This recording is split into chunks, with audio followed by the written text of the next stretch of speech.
La sortie sèche de l'euro et le retour à une monnaie nationale, c'est à la fois un plan B en cas d'échec des négociations avec nos partenaires européens, et en même temps, c'est une force pour peser dans les négociations, dans l'ensemble des négociations.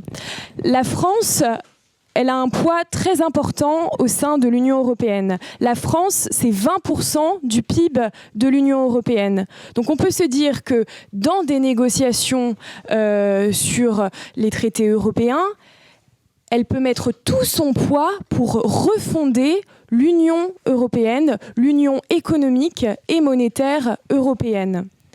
Et c'est ce que je vais m'attacher à décrire dans ma présentation. Donc, si on veut réfléchir à une refonte de l'Union monétaire européenne, il faut prendre un petit peu de perspective historique. Il faut s'intéresser à comment, dans l'histoire, les rapports entre les monnaies ont été fixés les monnaies ont été fixées les unes par rapport aux autres. Imaginez comment les rapports entre les monnaies ont été déterminés. Donc pour faire un petit bond dans l'histoire, je vais remonter jusqu'à la fin du 19e siècle et au début du 20e siècle. Là, on avait un système qui s'appelait l'étalon or. L'ensemble des monnaies nationales était évalué selon un certain poids en or. Donc je remonte très loin, hein, mais pour le dire brièvement, c'est un rapport qui a été distendu au cours notamment des deux guerres mondiales et entre les deux guerres mondiales, dans la mesure où fixer la valeur d'une monnaie selon son poids en or, ça contraint beaucoup la création monétaire et donc ça contraint beaucoup le financement de l'économie. Donc face à cela, l'ensemble des États de la planète se sont demandé ce qu'il fallait faire. Et donc en 1944, ils se sont réunis lors d'une grande conférence aux États-Unis qui s'est appelée la conférence de Bretton Woods pour réfléchir à ça, pour réfléchir à comment fixer les rapports des monnaies les unes par rapport aux autres. Donc juste pour situer, la conférence de Bretton Woods, c'est également la conférence qui a créé le Fonds monétaire international, le FMI, ainsi que la Banque mondiale. Donc, au terme de ces accords de Bretton Woods, c'est ce qui a été décidé, l'ensemble des monnaies ont été évaluées par rapport au dollar. L'ensemble des monnaies était dans un rapport de parité fixe, de change fixe avec le dollar, qui lui-même, derrière, était convertible en or. Il y a donc un rôle prépondérant du dollar qui a été accordé au terme de cette conférence de Bretton Woods. Le rapport fixe de chaque monnaie nationale par rapport au dollar, le rapport du franc en dollars, le rapport du mark en dollars, il pouvait être ponctuellement réévalué. Si la France, elle perd un peu en compétitivité et elle a besoin de booster ses exportations et de booster son économie, elle pouvait demander ou essayer de négocier un taux de change moins élevé par rapport au dollar. Donc c'est un système qui a permis une relative stabilité des monnaies les unes par rapport aux autres dans les décennies où il a été appliqué. Et une relative stabilité des monnaies les unes par rapport aux autres, ça permet une stabilité dans les échanges internationaux. Voilà. Le système de Bretton Woods, il a cependant pas tenu. Donc il a été mis en place en 1944 et il s'est effondré dans les années 70. Ce qui n'était pas tenable dans ce système, c'est le rôle prépondérant qu'il accordait au dollar. Dans la mesure où le dollar est une monnaie clé dans ce système, l'ensemble des pays, des autres pays vont demander beaucoup la conversion de leur monnaie nationale en dollars, parce que la monnaie clé permet de commercer très largement à l'international, parce que c'est une monnaie dans laquelle on veut investir, parce qu'on estime que c'est une monnaie sûre. Voilà. Donc le problème, c'est que les États-Unis ont émis beaucoup de dollars et à une quantité d'or toujours fixe, ça remet en cause la convertibilité du dollar en or. Dans les années 70, le système de Bretton Woods a donc été abandonné sur une décision unilatérale des États-Unis, ce qui fait que le système qui a été mis en place par la suite n'a pas été négocié par l'ensemble des États. Un nouveau système a été mis en place, c'est un système de change qu'on appelle un système de change flottant. Donc un système de change flottant, c'est un système dans lequel les différentes monnaies nationales s'échangent les unes avec les autres sur un grand marché des monnaies. Donc le taux de conversion, le taux de change des monnaies les unes par rapport aux autres ne sont plus déterminés par des États, par des puissances publiques, mais par leur valeur de marché. Si beaucoup de francs est demandé parce que les produits français sont de très bonne qualité ou alors parce que les produits français sont peu chers, donc on demande beaucoup de francs, ça veut dire que la valeur du franc va augmenter parce que beaucoup de francs est demandé, beaucoup de monde en veulent et donc ça augmente son prix. Voilà. À l'inverse, la valeur d'une monnaie peut décroître, peut être diminuée. Voilà. Alors ce système de marché pour évaluer les monnaies les unes par rapport aux autres, ce que nous disaient des économistes qui appartiennent à un courant qu'on appelle le courant monétariste, c'est que ça allait être formidable et que ça allait permettre d'évaluer chaque monnaie à son taux d'équilibre. Le taux d'équilibre d'une monnaie, c'est un taux qui permet, pour faire simple, à un pays d'ajuster à peu près ses exportations et ses importations, ne pas avoir beaucoup plus d'exportations que d'importations, ne pas avoir beaucoup de flux financiers qui rentrent dans ce pays que de flux financiers qui sortent. Voilà, ça permet à un pays d'être dans un certain équilibre externe. Voilà. Et ça permet aussi, le taux de change, un taux de change d'équilibre, il correspond aux caractéristiques d'une économie, à sa compétitivité. Donc, comme je l'ai dit, c'était une croyance des économistes monétaristes et en pratique, c'est pas du tout ce qui s'est passé. La mise en marché comme ça des monnaies, en réalité, elle a entraîné plusieurs effets pervers. Donc tout d'abord, le développement du marché d'échange a beaucoup accru la fluctuation des monnaies les unes par rapport aux autres et des fluctuations très rapides. Voilà, les monnaies étaient évaluées, selon le cours des monnaies, a oscillé très rapidement et ça a mis en péril la stabilité des échanges commerciaux. On a également vu des phénomènes de spéculation se développer. Donc, par exemple, si des acteurs sur le marché d'échange anticipent que le franc va se dévaluer, ils vont choisir d'emprunter en francs pour placer, par exemple, dans une autre monnaie, par exemple en marque.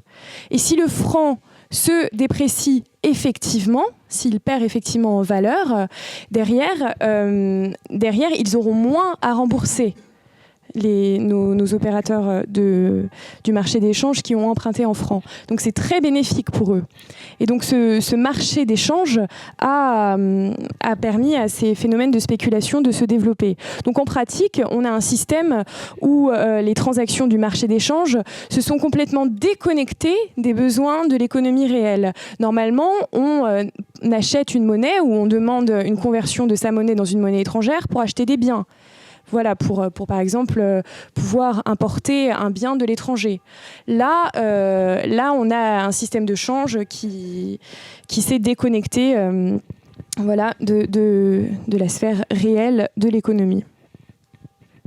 Un autre effet pervers de ce système de change flottant, qui était déjà en germe évidemment dans le système de Bretton Woods, c'est que ça a donné un rôle encore plus prépondérant au dollar. Désormais, le dollar est devenu la seule monnaie internationale. Il n'a plus été convertible en or, mais il a été demandé pour lui-même. Alors, qu'est-ce que ça veut dire que le dollar est devenu une monnaie internationale ? Ça veut dire que c'est une monnaie dans laquelle sont évaluées, par exemple, des ressources comme les ressources en pétrole. Les prix des barils de pétrole, ils sont très souvent donnés en dollars. Ça veut dire aussi que le commerce international, il s'effectue très souvent en dollars. Voilà, parce que c'est une monnaie simple, une monnaie que tout le monde utilise, et c'est la raison pour laquelle les acteurs économiques l'utilisent souvent. C'est enfin une monnaie dans laquelle on va souvent vouloir placer son argent. Les épargnants choisissent de placer leur argent en dollars parce que c'est considéré comme une valeur sûre. Donc, de cette situation, les États-Unis en ont tiré un grand avantage. Ils en tirent toujours un grand avantage parce que dans la mesure où beaucoup de commerce international est effectué en dollars, ils sont peu sensibles aux fluctuations sur le marché d'échange. Ils vont pouvoir acheter beaucoup de biens, importer beaucoup de biens en dollars, et donc ils ne sont pas sensibles à une éventuelle augmentation de la valeur de ces biens par le biais de l'augmentation de la valeur d'une monnaie étrangère. Les États-Unis aussi, ils peuvent facilement emprunter auprès du reste du monde. Dans la mesure où beaucoup d'acteurs économiques veulent placer leur argent en dollars, les États-Unis éprouvent peu de difficultés à se financer. Voilà, et donc aujourd'hui, pour ne parler que de la dette publique des États-Unis, la dette publique des États-Unis, elle est actuellement à 104% du PIB. Donc, et certains économistes, des économistes qui hurlent souvent pour dire que la dette publique européenne et la dette publique française est beaucoup trop élevée, ils disent pas souvent que la dette publique américaine est peu soutenable, et c'est notamment lié au fait que les États-Unis rencontrent peu de difficultés à se financer dans leur propre monnaie.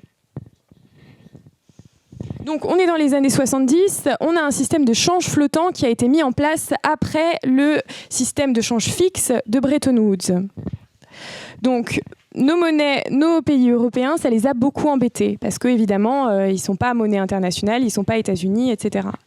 Et donc, ils subissent de plein fouet les fluctuations des monnaies nationales. Et donc, face à ça, ils ont cherché une parade. Les pays du cœur de l'actuelle Union européenne ont voulu chercher au moins à stabiliser leur taux de change les uns par rapport aux autres. Parce que ça ne date pas d'aujourd'hui, le fait que la France et l'Allemagne, par exemple, sont des partenaires commerciaux privilégiés, ou la France et l'Italie, la France et la Belgique. Donc c'était important pour eux de pouvoir échanger selon des parités à peu près fixes, quoi, pour que demain, la valeur de la monnaie allemande ne s'envole pas et que finalement, on ne puisse plus importer le bien qu'on avait envisagé d'importer. Donc, ils ont cherché à stabiliser les monnaies les unes par rapport aux autres. C'est la raison pour laquelle j'ai choisi de simplifier ce qui s'est produit, mais ils ont mis en place en 1979 ce qu'on appelle le système monétaire européen, le SME. Donc l'idée du SME, c'était de limiter les fluctuations des monnaies nationales autour d'un cours de référence, l'écu. Donc on avait ce cours de référence, et autour de ce cours, il y avait des bornes de fluctuation entre lesquelles les monnaies pouvaient fluctuer un petit peu, mais pas au-delà. Alors, comment on s'y prenait pour maintenir la valeur de ces monnaies au sein de ces bornes de fluctuation? Donc, on a vu que on est dans un système où les monnaies s'échangent sur des marchés. On a un marché de monnaie. Et on a un autre acteur qui est important du point de vue de la politique monétaire, c'est les banques centrales.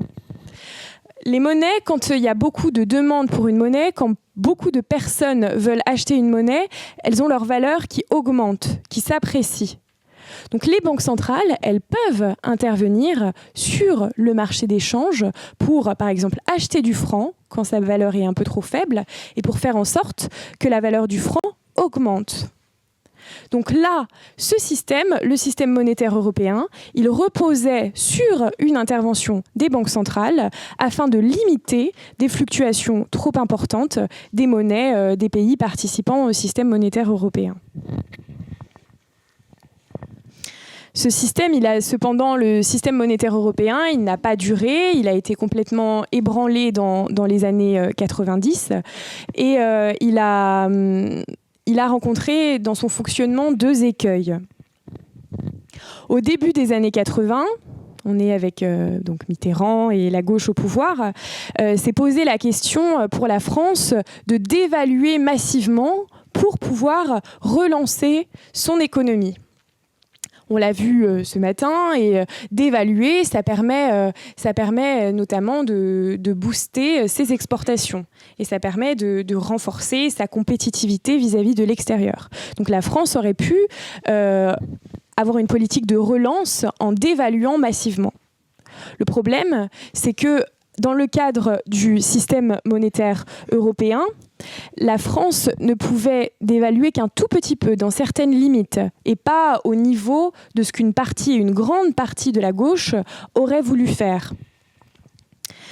Donc il y a eu un énorme débat au sein de la gauche française et au-delà, qui se présentait dans les termes suivants. Faut-il sortir du SME et renoncer à nos engagements européens, mais pour pouvoir dévaluer massivement et relancer notre économie? Ou alors faut-il rester dans le SME et avoir une monnaie forte et procéder à ce qu'on appelle une dévaluation interne, c'est-à-dire limiter les prix et les salaires pour pouvoir maintenir la compétitivité de l'économie vis-à-vis de l'extérieur? Alors c'est le choix de rester dans le système monétaire européen qui a été fait, et c'est le choix de limiter donc les prix et les salaires, et ça a tout à voir avec le tournant de la rigueur qui a été adopté en 1983. Une monnaie forte, la volonté de garder une monnaie forte ou relativement forte, ça impliquait des mesures nationales et donc un maintien des salaires, une non-augmentation des salaires et puis des prix relativement bas. Voilà. Donc un deuxième écueil auquel a été confronté le système monétaire européen, c'est que ce système a été confronté à des attaques spéculatives importantes. Donc on a vu que le SME, pour pouvoir maintenir la valeur des monnaies au sein de bornes de fluctuation bien déterminées, il prévoyait une intervention des banques centrales sur le marché des changes. Le gros problème, c'est qu'à partir du début des années 90, on a eu un phénomène économique majeur qui nous faut bien comprendre, c'est que les capitaux, les flux financiers ont été libéralisés. C'est l'acte unique européen, c'est un traité européen assez fondamental de 1986, le traité européen qui crée le marché unique, qui pose la libre circulation des capitaux comme une liberté fondamentale au sein de l'Union européenne. Donc ça veut dire que, pour parler dans des termes simples, l'argent peut aller facilement d'un pays à un autre et sur le marché des changes, ça a considérablement augmenté l'importance des échanges, quoi. Ça a amplifié les échanges sur le marché des changes. Dans ces conditions, c'était extrêmement compliqué pour les banques centrales d'intervenir sur le marché des changes pour pouvoir maintenir, soutenir ou d'évaluer la valeur de leur monnaie. Donc voilà, donc on a face à la libre circulation des capitaux et face à la spéculation qui prend beaucoup d'ampleur, la puissance publique que représentent les banques centrales sont devenues impuissantes. Et donc le système monétaire européen a été ébranlé en 92-93 sous l'effet des attaques spéculatives. Donc, pour faire un petit récapitulatif de là où on en est. Donc, le fait d'avoir des monnaies nationales, ça pose problème dans un système de change flottant qui est en place depuis les années 70. Bon, en pratique, en gros, on est dans un système de change flottant. Voilà.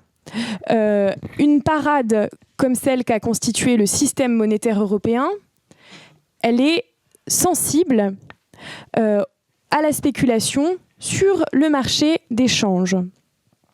Voilà. Donc, face à ça, on a à la fin des années 90 puis au début des années 2000, on a eu le choix de la monnaie unique qui a représenté une solution radicale face à l'instabilité des taux de change. Parce que là, on fixe carrément les taux de change des monnaies européennes les unes par rapport aux autres pour un taux de change de 1 pour 1. Un euro français égale un euro allemand.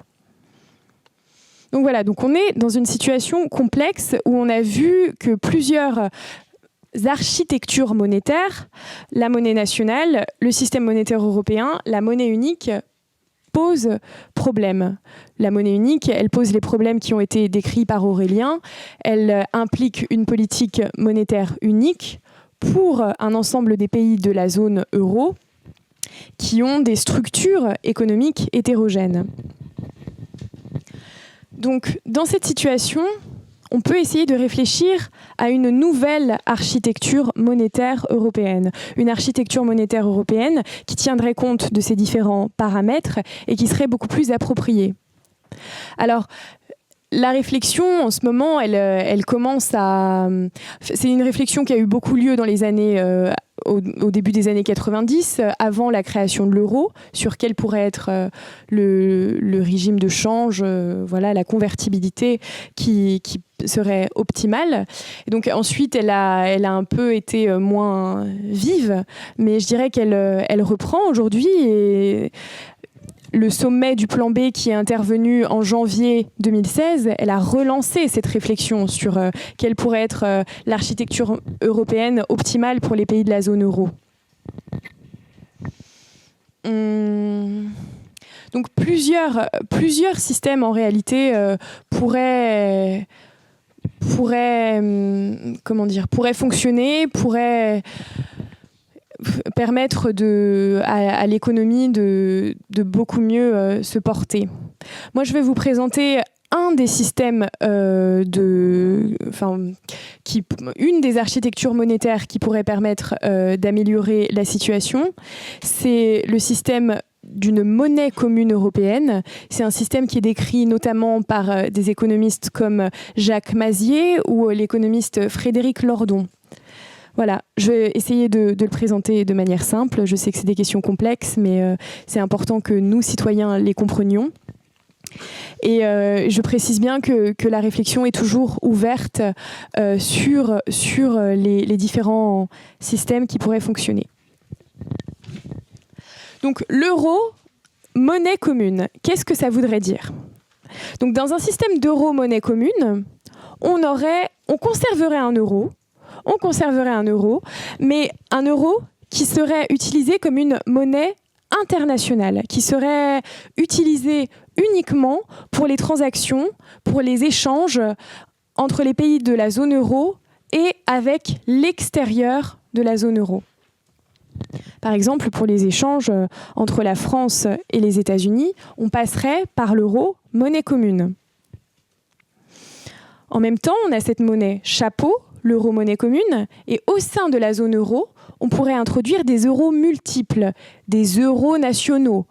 On pourrait envisager par exemple un euro franc, un euro marque, un euro lire. Donc typiquement, l'euro marque, c'est un euro qui serait dont la valeur augmenterait par rapport à l'euro actuel. Parce qu'on a vu, et c'est la présentation de ce matin qui a permis de le voir, que l'Allemagne exporte beaucoup. Elle est dans une situation de déséquilibre. Et donc, pour résorber un petit peu ce déséquilibre, il faudrait que sa monnaie, ici l'euro-marque, s'apprécie pour que ses exportations soient un peu plus chères et donc pour qu'on lui achète moins de biens depuis l'étranger. Voilà, on aurait aussi un euro-lire, l'euro-lire, et on pourrait envisager qu'il soit un petit peu à une valeur inférieure à l'euro actuel. L'euro-franc également, même si on est actuellement dans une situation où l'euro est assez bas par rapport au dollar. Voilà. Donc nos euros nationaux, ils seraient dans un système de change fixe par rapport à l'euro-monnaie commune. Donc voilà, on donne une parité fixe à laquelle on peut échanger un euro franc, un euro marque contre de l'euro monnaie commune. Cependant, en fonction des évolutions internes à chaque économie, on pourrait envisager que cette parité soit ajustable à différents moments, tous les mois, tous les ans. Voilà, c'est à déterminer. Donc évidemment, les monnaies nationales, donc elles sont dans une situation de parité fixe par rapport à l'euro-monnaie commune, et donc par ce biais, elles trouvent leur parité les unes par rapport aux autres.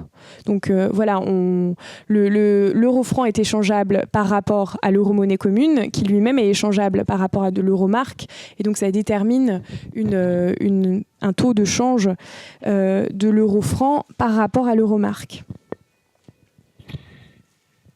Donc, dans cette situation, on a toujours à l'échelle internationale un marché d'échange et on peut envisager que seul l'euro, monnaie commune, soit échangeable sur le marché d'échange contre l'ensemble des autres monnaies internationales.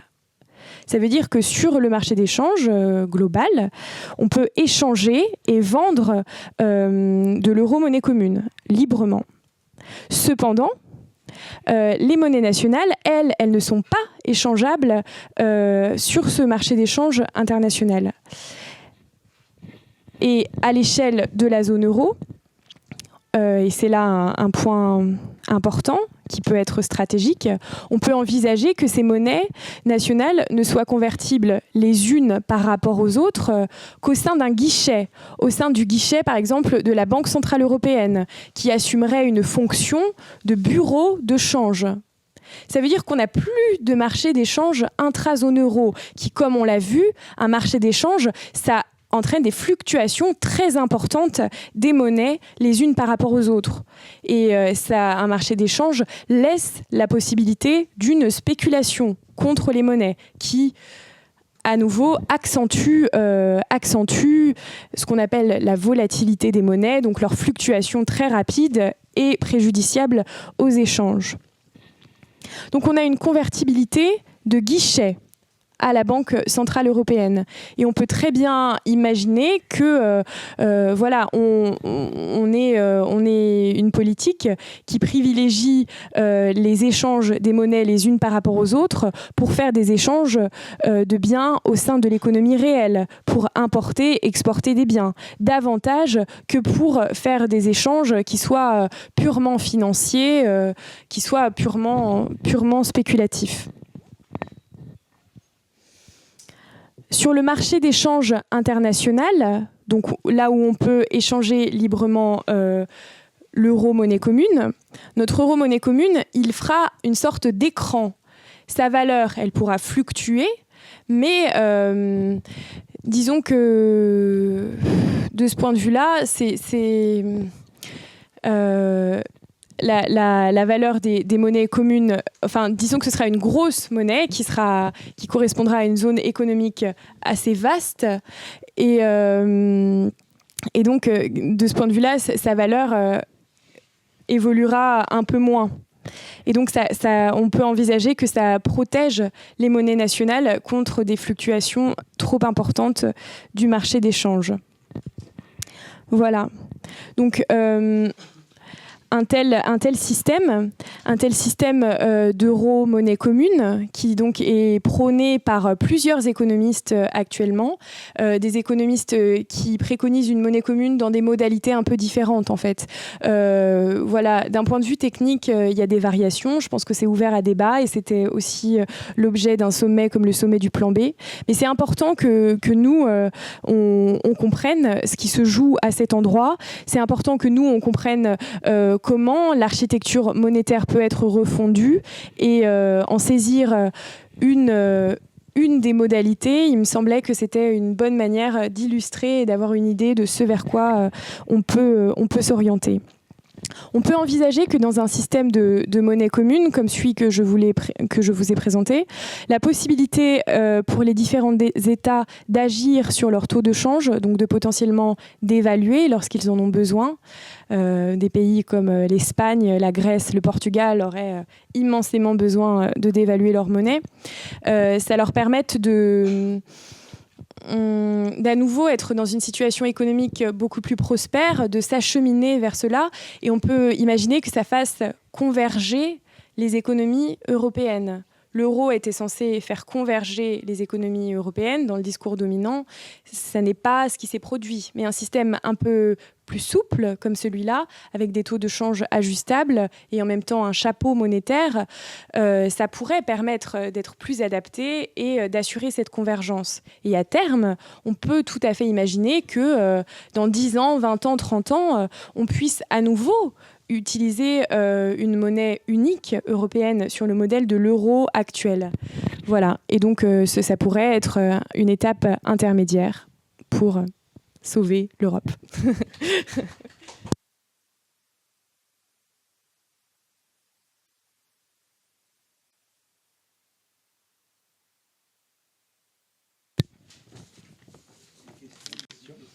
Nous passons désormais à la lourde tâche. Ouais. Moi, j'ai plusieurs questions. Je vais commencer par une. D'abord, sur l'appareil industriel, il y a eu un essai de politique keynésienne sous Mitterrand 81-82. Mais on va se retrouver aussi exactement avec le même problème si on sort de l'euro. L'appareil industriel français n'est pas du tout adapté, disons, à la demande française. Et que de toute façon, pour refaire un appareil industriel français, disons, qui soit digne de ce nom, il faudra au moins 30 ans. 30 ans pour le détruire. Alors là-dessus, ça va pas se faire du jour au lendemain. Donc qu'est-ce que vous avez prévu par rapport à ça? Parce que la raison principale, disons, pour laquelle Mitterrand, disons, déjà c'est la social-démocrate, etc., et c'est aussi parce que l'appareil industriel français était inadapté. Donc il y a eu le déficit du commerce, et puis après, on est revenu, disons, au traité de Maastricht. Ouais. On va te demander d'être assez court, s'il te plaît. Non, mais deuxième question, vous me comparez toujours avec le Royaume-Uni, mais il faut arrêter. Est-ce qu'on veut faire une politique de gauche ou pas? Le Royaume-Uni fait tout sur une politique de gauche. Donc il n'y aura aucun ennemi. Brexit ou pas Brexit, Union européenne, pas Union européenne, la Cité de Londres se fout totalement de ça. C'est 5 fois la bourse de Paris. Ils sont totalement, c'est l'un des piliers de la mondialisation capitaliste. Ils ne seront pas attaqués, disons, par le capital. Nous, on sera attaqués par le capital. Pourquoi vous? À aucun moment, j'ai entendu parler de ça. J'ai l'impression qu'on va faire une politique de gauche comme ça sur le plan des problèmes de guichets, des trucs comme ça. Mais il faut arrêter. Vous rêvez ou pas? Ok. Le guichet. Alors, vas-y. Oui, dans le cas d'un euro monnaie commune, tu as parlé que les euros nationaux seraient échangeables au travers d'un guichet qui convertissait les guichets. Est-ce que tu peux préciser? Parce que je comprends pas très bien. Ok. Moi, j'ai une question, ça sera peut-être pas clair non plus. C'est sur l'euro-marque, justement. Tu parlais de la possibilité, justement, de l'évaluer en fonction de la compétitivité des exportations-importations. Moi, je me demande, on parle de quelles exportations?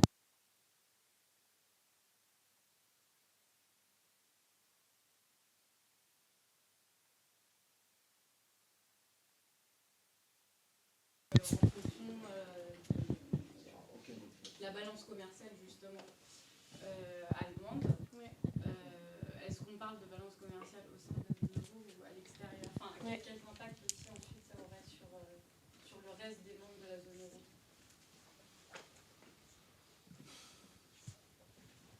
Ok, ouais. On n'a pas abordé l'analyse du pouvoir d'achat. Par exemple, quelqu'un qui est en France qui gagne 2000 euros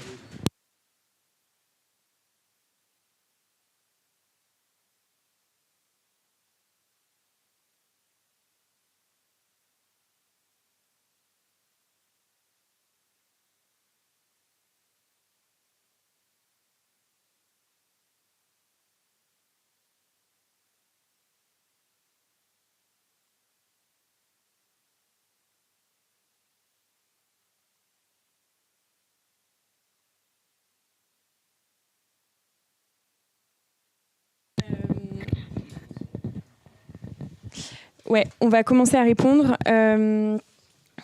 Ok. Vas-y. Donc je vais prendre la première remarque sur l'appareil industriel qui n'est pas adapté à la demande française. Eh bien oui, on constate, et les économistes orthodoxes le reconnaissent maintenant, l'argent qu'on a déversé ne va pas vers la reconstitution du tissu industriel français, mais vers la finance ou vers les...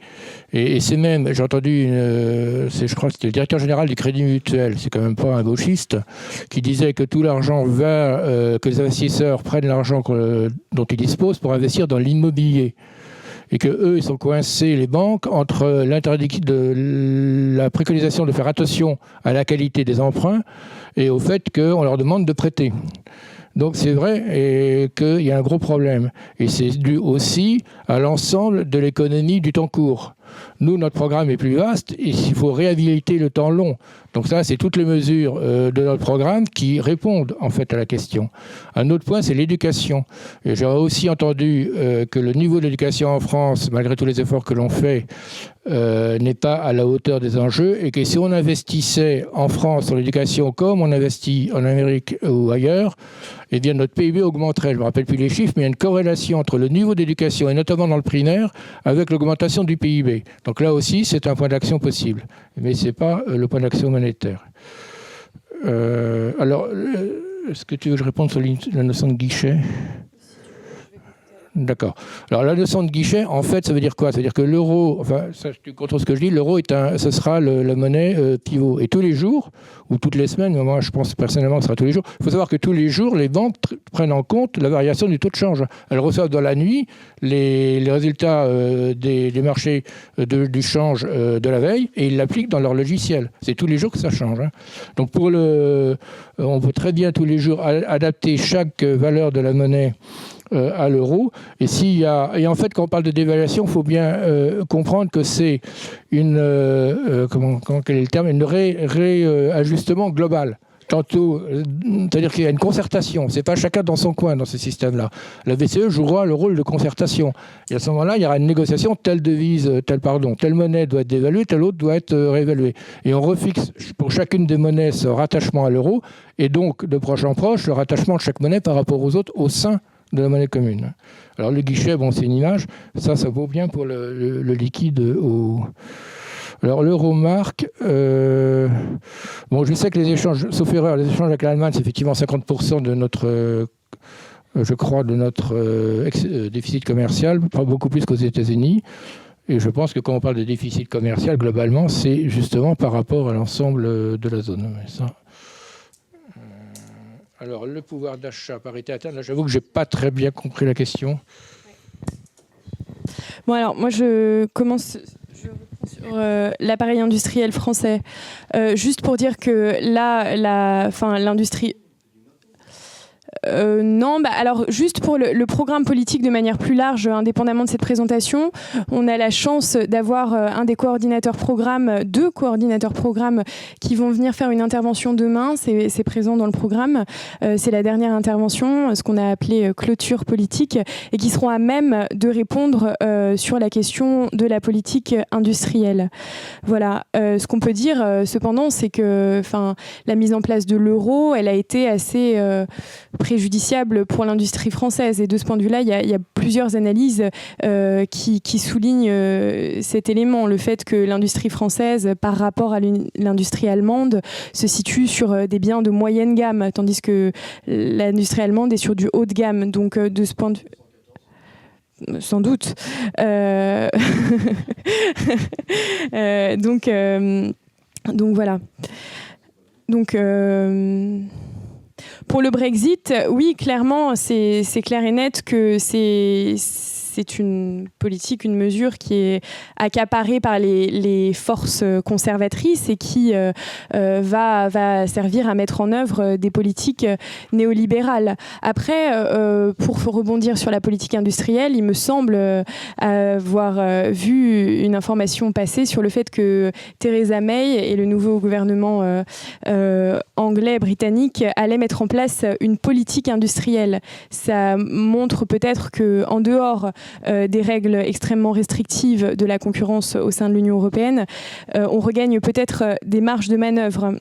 Et puis c'est peut-être la responsabilité de notre force politique, en pensant aux côtés de notre plan A un plan B, pour faire en sorte qu'une position de rupture, ce serait bien si on s'écoutait, s'il te plaît. On pourra discuter après à la pause. Ce serait bien que à côté qu'une position de rupture vis-à-vis de l'Union européenne telle qu'elle existe, vis-à-vis des traités européens, ne soit pas accaparée par les forces conservatrices qui préconisent des politiques néolibérales. C'est peut-être notre rôle de créer la possibilité d'une voie de gauche dans cette optique. Et c'est aussi le but de cette formation, de donner des idées et des représentations sur ce que ça pourrait représenter.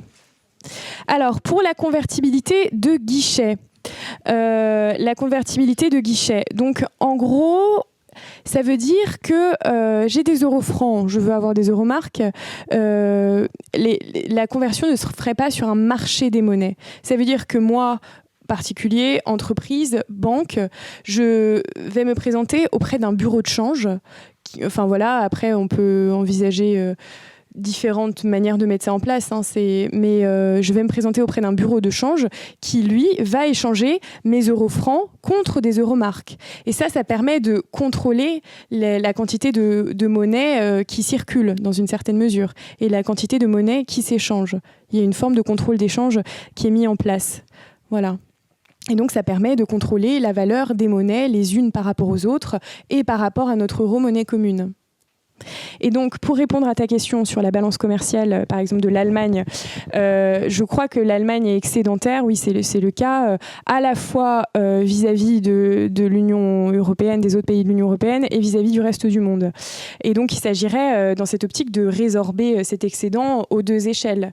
Et si l'euro-marque était réévalué par rapport à la valeur de l'euro actuel, il serait réévalué tant par rapport à l'euro-franc ou à l'euro-lire que par rapport au dollar. Donc, ça pourrait permettre d'avoir une balance commerciale et une balance courante un peu plus équilibrée, voilà, de manière générale. D'accord. Ouais, vas-y. Je suis un petit peu désarçonnée par ce qui est présenté, parce que je trouve que c'est faire confiance à la bonne volonté générale qui quand même ne s'est pas révélée pendant les 70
c'est Alain Lamassoure. Ça vient de la droite.